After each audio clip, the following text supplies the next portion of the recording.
महाप्राणदीपं शिवं शिवं महुकाररूपं शिवं शिवं महासूर्यचन्द्राग्निनेत्रं पवित्रं महागाढतिमिरातकं सौरगात्रं महाकान्तिबीजं महादिव्यतेजं भवानी समेतं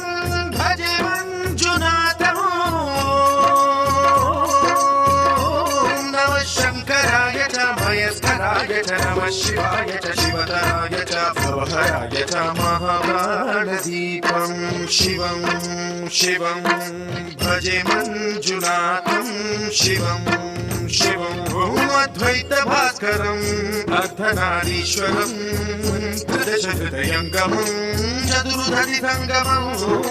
पञ्चभूतात्मकं षट्शत्रुनाशकं सप्तस्वरेश्वरं अष्टसिद्धीश्वरं नवरसमनोहरं दशदिशासु विमलम् एकादशोज्वलं मेघनाथेश्वरं प्रस्तुतिवशङ्करं प्रणतजनकिङ्करं दुर्जनभयङ्करं सज्जनशुभङ्करं भवतारकं प्रकृतिहितकारकं भुवनभव्यभवनायकं भाग्यात्मकं रक्षकम् ईशं सुरेशं ऋषेशं परेशं नटेशं गौरीशं गणेशं भूतेशं महामधुरपञ्चाक्षरी मन्त्रमाशं महर्षवर्षप्रवर्षं सुशीर्षं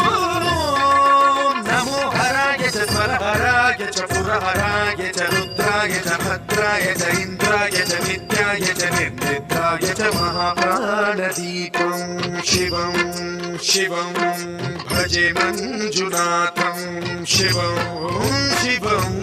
दं दं दडं दं दडं दं दडं दं दडं कानिनादनवताण्डवाडम्बरं तद्दिम्मिदगदिम्मिदिम्मिदिम्मिदिम्मि सङ्गीतसाहित्यसुमकमलबम्बरम् ओङ्कार ह्रीङ्कार श्रीकार ऐकार मन्त्रबीजाक्षरं मञ्जुनाथेश्वरं ऋग्वेदमाद्यं यजुर्वेदवेद्यं सामप्रगीतम् अथर्वप्रभातं पुराणेतिहासप्रसिद्धं विशुद्धं प्रपञ्चैकसूत्रं विरुद्धं सुधितं नकारं मकारं सिकारं बकारं यकारं निराकार साकार सारं महाकालकालं महानीलकण्ठं महानन्दनन्दं महाटाटहासं जटाजूटरङ्गैकगङ्गासुचित्रं ज्वलद्भुद्ग्रनेत्रं सुमित्रं सुगोत्रं महाराजभासं महाभानुलिङ्गं महाभद्रुवर्णं सुवर्णं प्रवर्णं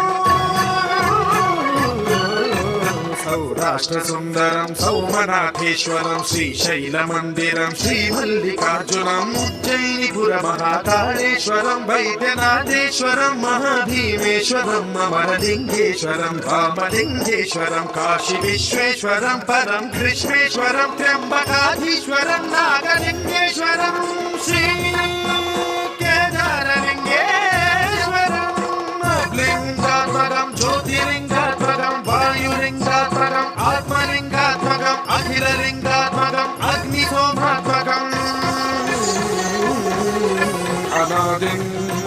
अमेयम् अजेयम् अचिन्त्यम् अमोघम् अपूर्वम् अनन्तम् अखण्डम् अनादिम् अमेयम् अजेयम् अचिन्त्यम् अमोघम् अपूर्वम् अनन्तम् अखण्डम् धर्मस्थलक्षेत्रवरवरं ज्योतिम् धर्मस्थलक्षेत्रवरवरं ज्योतिम् धर्मस्थलक्षेत्रवरवरं ज्योतिम्